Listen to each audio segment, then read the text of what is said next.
हे friends, आज मैं आपको जानकारी देने जा रहा हूँ स्वीडन के ख़ास बातों की जो आपको वहाँ खींचे लिए जाएगी और आपके स्वीडिश सीखने को चार पंख लगा देगी।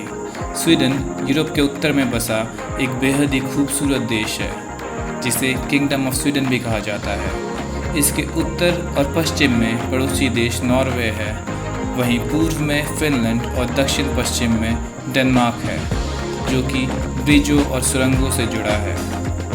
स्वीडन की राजधानी स्टॉकहोम है जो 14 द्वीपों पर बसा लग्जरी और आधुनिकता का प्रतीक एक शहर है जो आपको वेनिस की याद ज़रूर दिलाएगा। स्वीडन की सरकार की बात करें तो यह एक कॉन्स्टिट्यूशनल मोनार्की है और यहाँ पार्लियामेंट्री डेमोक्रेसी है। यहाँ के पार्लियामेंट को रिक्सडाग कहते हैं। यह एक अत्यंत ही धनी और विकसित मुल्क है और HDI human development index ranking पर यह देश 7वें स्थान पर है। और दुनिया में स्वीडन की अपनी अलग ही पहचान है। दोस्तों, यहाँ के नागरिकों को जो सोशल सिक्योरिटी और वेलफेयर की सुविधाएं सरकार द्वारा मुहैया कराई जाती हैं वो बेमिसाल है। स्वीडन क्वालिटी ऑफ लाइफ यानी जीवन की गुणवत्ता, स्वास्थ्य, शिक्षा, सामाजिक आज़ादी, जेंडर इक्वालिटी और खुशहाली के मामले में विश्व के अग्रिम देशों में गिना जाता है। स्वीडन पब्लिक वेलफेयर में सबसे ज़्यादा खर्च करने वाले देशों में से एक है जो अपने GDP का 30% से भी ज़्यादा अपने लोगों के लिए खर्च करता है। शिक्षा में यहाँ लगभग 6.5% खर्च किया जाता है और इसी कारण आप पाएंगे कि यहाँ की शिक्षा दर 99% से भी अधिक है और यहाँ स्कूलों में शिक्षा मुफ्त होती है और यहाँ 16 से 20 उम्र के छात्रों को $120 की रकम दी जाती है ताकि वह हर हाल में अपनी उच्च शिक्षा पूरी करें। स्वीडन स्वास्थ्य के क्षेत्र में भी अपने GDP का 10% से ज़्यादा खर्च करती है और यहाँ के लोगों की औसतन आयु 83 वर्ष की होती है।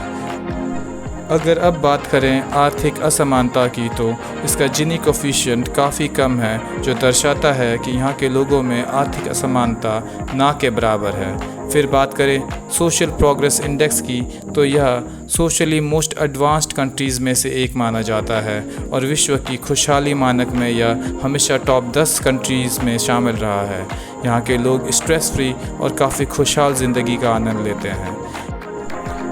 यहाँ के लोग आपको थोड़े खुद में खोए इंट्रोवर्ट से ज़रूर लग सकते हैं, पर आपकी इनसे दोस्ती हो जाने पर या गहरे विषयों पे लंबी बात करने से भी नहीं हिचकते और काफ़ी इंटेलेक्ट होते हैं। यहाँ के लोगों को विश्व में हो रही घटनाओं से सूचित रहना पसंद है और न्यूज़ देखने और पढ़ने का काफ़ी शौक़ है। स्वीडन वह देश है जहाँ सबसे पहले 1766 में फ्रीडम ऑफ प्रेस लॉ लागू किया गया था और यह देश प्रेस फ्रीडम इंडेक्स में हमेशा टॉप 5 देशों में रहा है जो इसके सशक्त लोकतंत्र को भी दर्शाता है। WEF की सोशल मोबिलिटी इंडेक्स में भी स्वीडन हमेशा टॉप 5 कंट्रीज़ में रहा है। मतलब यहाँ अपॉर्चुनिटीज़ बहुत हैं और लिविंग स्टैंडर्ड काफ़ी हाई। दोस्तों, अगर स्वीडन की पर कैपिटा की बात करें तो यह $60,000 से ज़्यादा है, यानी भारतीय रुपयों में महीना 4 लाख से ज़्यादा प्रति व्यक्ति। मतलब यहाँ के लोग काफ़ी धनी होते हैं। स्वीडन की वर्क लाइफ बैलेंस की बात करें तो स्टैंडर्ड वर्किंग वीक में 40 घंटों का ही वर्किंग आवर होता है और साल में 25 दिनों की मैंडेटरी एनुअल लीव दी जाती है जिसमें से 20 दिनों की छुट्टी आपको लेनी ही पड़ती है, 14 दिनों का सिक लीव अलग से। दोस्तों, यहाँ की ख़ास बात यह है कि यहाँ एक कपल को 16 महीने यानी 480 दिनों का पेरेंटल लीव मिलता है जिसमें 90 दिन पति पत्नी के लिए फ़िक्स होते हैं और बाकी के बची छुट्टियों को वो खुद में डिसाइड कर सकते हैं। लेकिन अगर आप सिंगल पेरेंट हैं तो 480 दिनों की पूरी छुट्टी आपकी ही होगी। यहाँ बच्चों की देखभाल का जिम्मा भी दोनों माता पिता की बराबर की होती है, तो पिता को डायपर चेंज करते, बच्चों को सुलाते या टहलाते देखना आम सी बात है।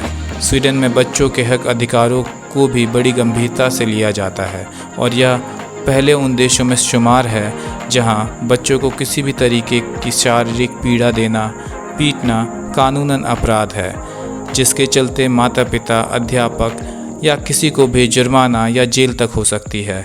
स्वीडन में करप्शन ना के बराबर है और क्राइम इतने कम कि 2013 में अपराधियों की कमी से 4 जेलों को बंद कर दिया गया था।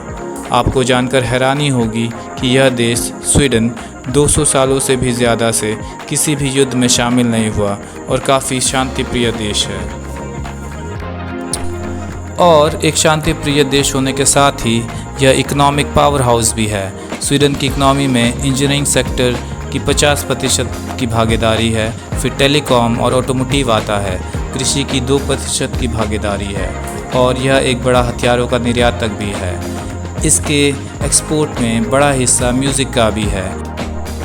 एबा के गाने तो आपने सुने ही होंगे, Ace of Base, Avicii, Roxette, Swedish House Mafia, Robyn, ये सारे स्वीडिश म्यूज़िक बैंड हैं। स्वीडन कई वैज्ञानिक आविष्कारों और खोजों का भी देश रहा है, जिसने मानव इतिहास में अहम भूमिका निभाई। अल्फ्रेड नोबेल, जिन्होंने डायनामाइट का आविष्कार किया था, वह स्वीडन से ही थे और इन्होंने नोबेल प्राइज़ की भी स्थापना की। Tetra pack, pacemaker, spherical ball bearing, घरेलू रेफ्रिजरेटर, यह कुछ आविष्कार हैं जो इस देश में ही हुए।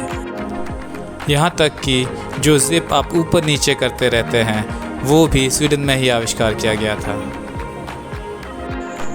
आपको जानकर हैरानी होगी कि यहाँ के लोगों को भी खैनी का शौक़ होता है, जिसे स्नूस कहा जाता है, और स्नूस से इंस्पायर होकर ही सिगरेट की लत से मुक्ति दिलाने वाला च्युइंगम निकोरेट का जन्म हुआ था, जो स्वीडन में किया गया था।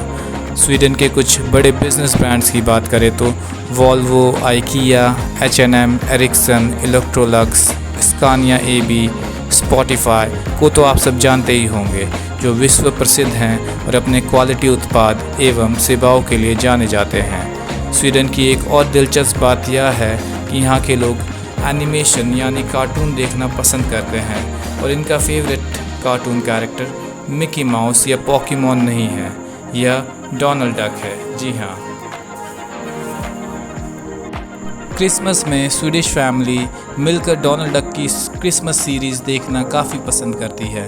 डोनाल्ड डक इन्हें इतना पसंद है कि अगर इन्हें चुनावों में कोई भी पसंद का अच्छा उम्मीदवार महसूस ना हो तो वह विरोध के तौर पे डोनाल्ड डक को ही वोट कर सकते हैं। वैसे स्वीडन में 90% तक वोट होता है, जो किसी भी अन्य देश के मुकाबले काफ़ी ज़्यादा है। आप कमेंट में लेकिन मुझे ज़रूर बताएं, अगर आपको वोट के दौरान कोई भी कैंडिडेट पसंद ना हो तो आप किस कार्टून कैरेक्टर को वोट करना चाहेंगे। स्वीडन के परिवारों की बात करें तो शादियां तो यहाँ होती है, पर साम्बो यानी सामान बोयंदे काफ़ी प्रचलित है। मतलब दो मोहब्बत करने वाले एक साथ रहते हैं, जिसे आप लिविंग टुगेदर भी कह सकते हैं। ख़ास बात यह है कि अगर किसी स्वीडन निवासी को किसी गैर मुल्की से मोहब्बत हो जाए तो दूसरे देश के नागरिक को स्वीडन साम्बो वीज़ा देती है, जो स्वीडन देश की एक यूनिक पहल है दो दिलों को मिलाने की, जिससे कि दो प्यार करने वाले दिल एक साथ रह सकें, स्वीडन में काम कर सकें आदि। अगर आपकी भी कोई स्वीडिश गर्लफ्रेंड या स्वीडिश बॉयफ्रेंड है जिसके लिए आप स्वीडिश सीख रहे हों, तो आशा करता हूं कि मेरी वीडियोस आपको ज़रूर मदद करेंगी। दोस्तों, आज के इस वीडियो में इतना ही और आशा करता हूं कि आपको यह वीडियो पसंद आई होगी। तो सब्सक्राइब, लाइक और शेयर करना ना भूलें। फिर मिलते हैं नेक्स्ट वीडियो में, तब तक अपना ख्याल रखें, खुश रहें। हे दो।